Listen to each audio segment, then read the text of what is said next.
back to my channel. So today I'm excited to talk to you about this because it's something I promised and I'm gonna follow through with my promise. So, do you guys remember, you probably don't, but if you have been with me since the beginning, when I first started making YouTube videos, I started with this thing called Makes Challenge 5. Make Challenge 5, I don't even remember. Anyway, it's when I would make 5 different like types of things or 5 different categories, and like one of them was like the challenge, another one was like the anything, and so I had a couple of different names. Well, I had finished all the makes in my last challenge except for this bag that I finally made for my hubby. So I was moving along making all the items that I had said I was going to make, and when I got to this bag I was like, I don't want to do it. It's too scary. I don't make bags. This is the book that I use. It's called The Gentleman's Wardrobe. It is so cool and trendy and modern and I love it. No offense, but sometimes when I look for men's patterns, I'm like, no, that's for an old man. Old man. Even if an older man wants to look young, those patterns would not be for them. This book is super cool. So the back kind of has a couple of pictures that give you an idea of what's inside. There are several patterns inside, including this messenger bag, which I made for my hubby. All right, so let me kind of give you a little walk through this book. So it's got this vest in here, this robe. I love how they did the 2 different colors. Here's the vest again and the robe. Just kind of like a visual of everything they have in here. They have this wallet in here. They have this shirt in here, which I like because it's like a slim kind of nice fitting shirt. They have these trousers in here, waistcoat. They have this shirt, which I love. They have this blazer here, which I have not attempted. This little bow tie. Here's that again. And some pajamas, if you want to make pajamas. They actually do have this hat, I believe. Yep, this hat, which is fun. And there is the messenger bag. So there's the shirt again, and they do have slippers as well. So when I went to decide to make this messenger bag, I first was like, just buy one, because I don't know how to make bags. I mean, who does that? So we were looking, and the leather ones were really expensive, and the ones that weren't leather were still pretty expensive, and they, you know, were more simple, or they didn't have the look that he wanted. So this just has a really cool look. It's simple, it's modern, and you know that I was looking to see how many zippers and pockets there were, because I was like, I don't want to do 1,000 of those things. So all this really has is this flap with these magnetic snaps, which I found easily. It has pockets inside, but they're very, very easy. They're just sewn onto the fabric and it's not a big deal. So when you want to start making the pattern, I have everything traced in here because all the patterns are back here. So you take them out and trace them. And this is a very nice page for the messenger bag. It has all the pattern pieces that you're gonna need and how many of each pattern piece, which is good to know. It has all the fabric that you'll require and how much interfacing you need. Also has suggested fabrics. One of them is waxed cotton, which I got waxed cotton for this, which I have to say he's been using it for months.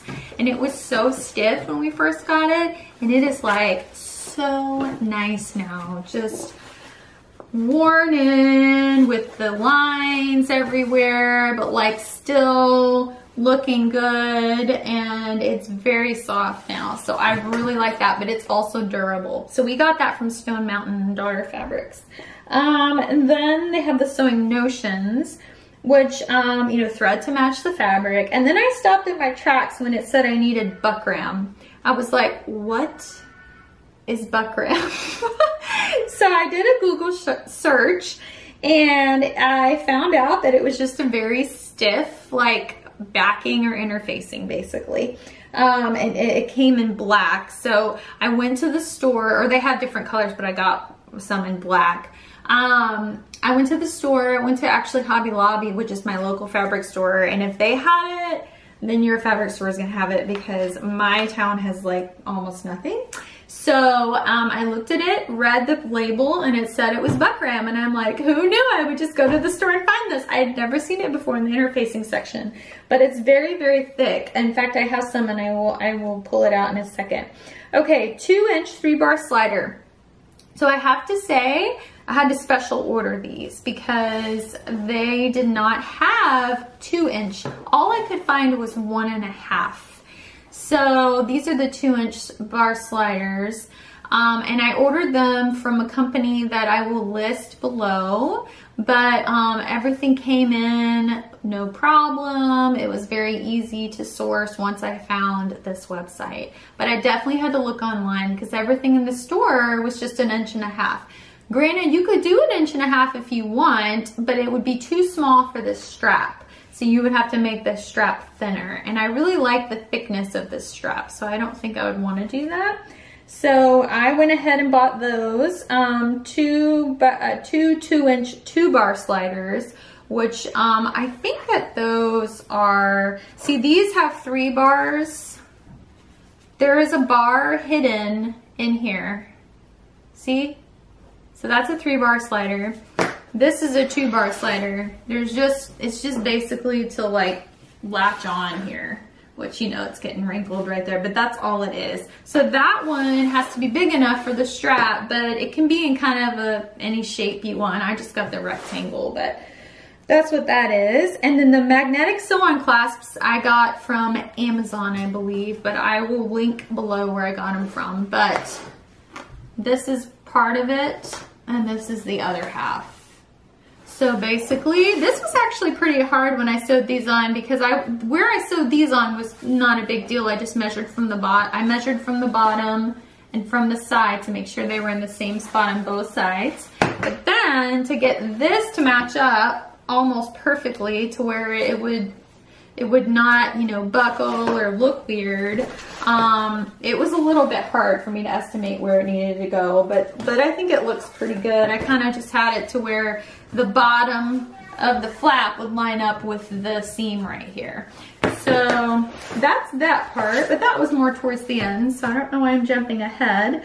The seam allowances are 3/8 of an inch, so throughout, so that's no big deal. And then it talks about just the pattern notes. If you're using wax cotton, be careful when you're pinning. That's very important. Only pin in the seam allowances, because if you're piercing something through the wax cotton fabric, you're basically breaking down its barrier, which will break down over time anyways, but it's not going to be as waterproof if that's what you're looking for. So you want to use like clips or pin only in the seam allowances. I didn't clip any notches or anything either. I just marked them with chalk or a marker. Let's see. You don't really want to press this fabric because you don't know how hot necessarily that it needs to be, so that you don't just like melt the wax completely off. So that's something to keep in mind. Okay, so it also talks about the top stitching. So whatever you're top stitching, you want to test it out on a piece of fabric, because you want it to look good. You want the stitches to be the right length, you know, things like that.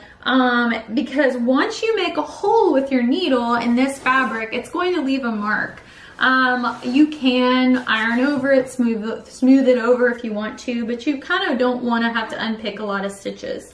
So that is also a good tip. So this book is awesome. Like, it includes so many good tips So when we talk about the stitching, I used a very, very thick needle, probably I think it was about a 110 or 14 or something like that. We need to think about coming to points in the fabric and the sewing where there are really bulky seams or a lot of seam allowances in one section, maybe like a corner, or where a lot of pieces come together, kind of like right here. And when I would get to some place like that, I would stop my machine and just hand turn my wheel so that I can make sure my needle went in smoothly. It kind of gives it more time to go in, and it just kind of makes sure that you're not gonna break a needle when you're trying to just go over a really thick part. So I did do that. Let's see, and it's good that it even mentions that. So it has a very good guide for layouts of all the different fabric pieces. So this is a layout for if your fabric is 36, 45, or 60 inches wide, and this is your main fabric.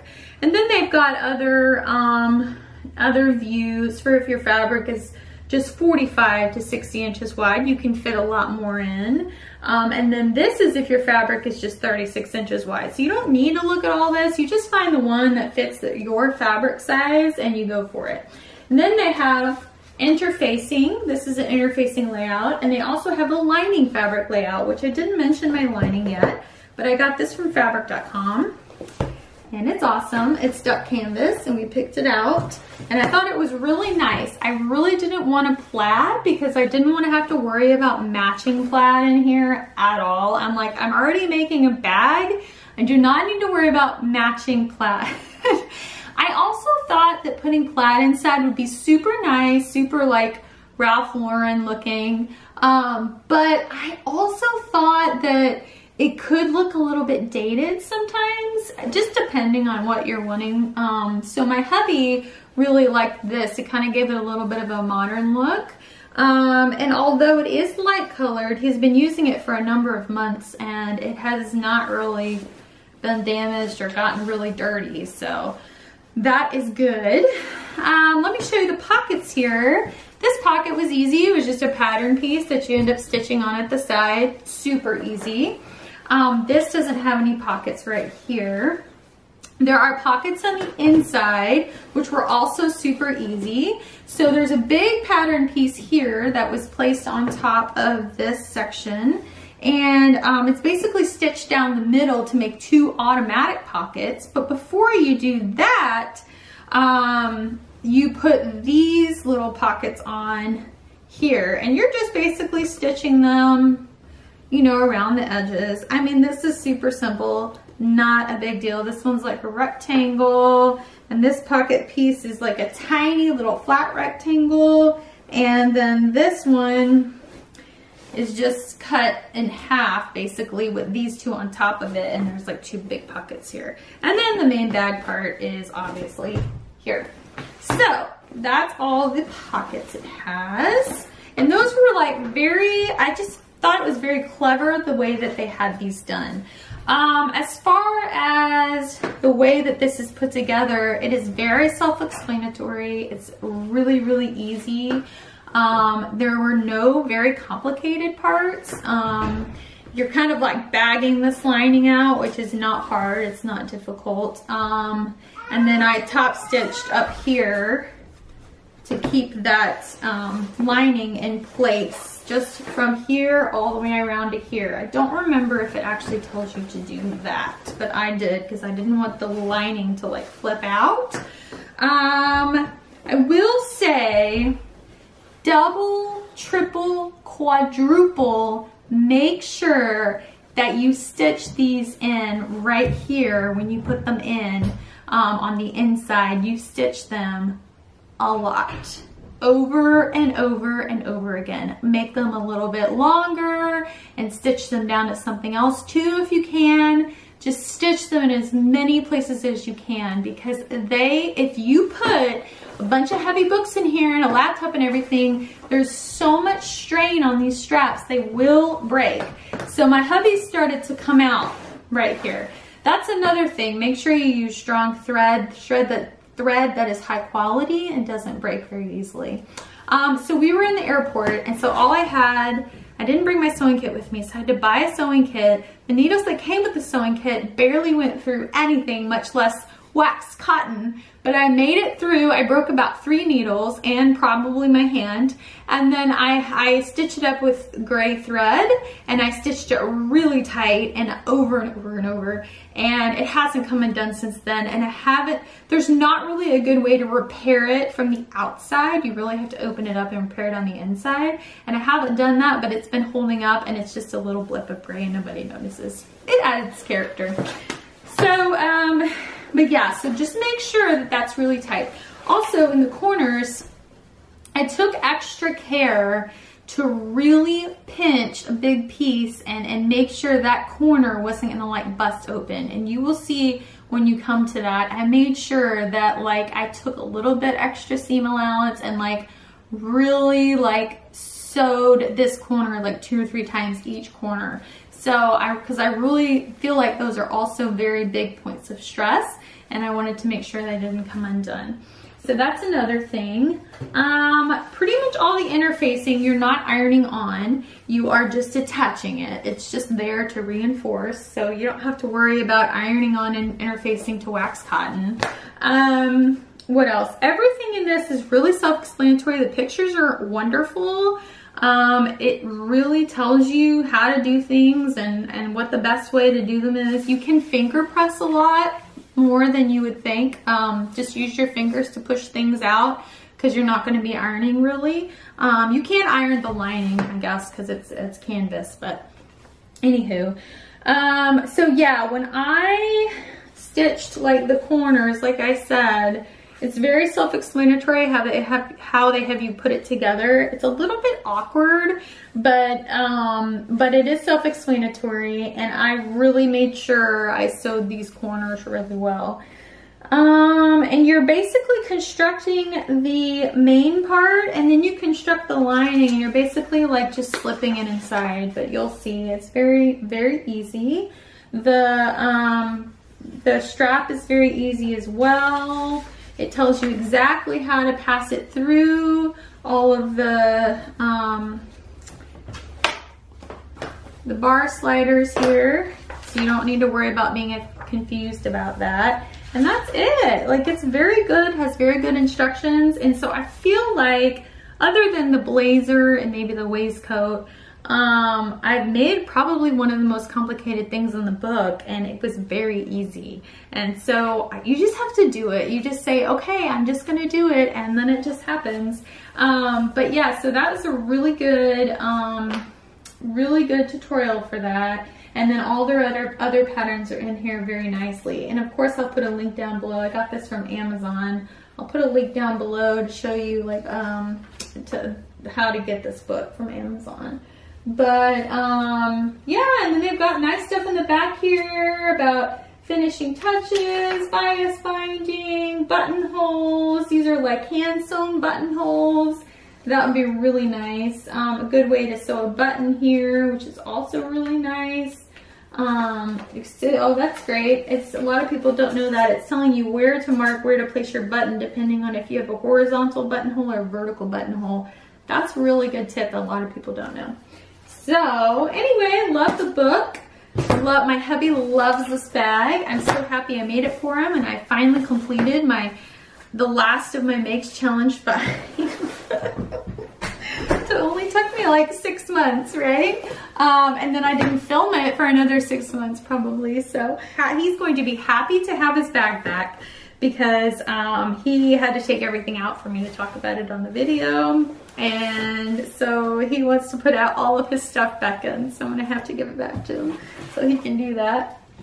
But anyways, if you have any questions, let me know down below. Hit the notification bell if you like this video and you want to be notified when I have another one. And go ahead and hit the subscribe button if you want to. Go ahead and like this video if you like it. It will help other people see it. And yeah, until next time, you guys have a good day, and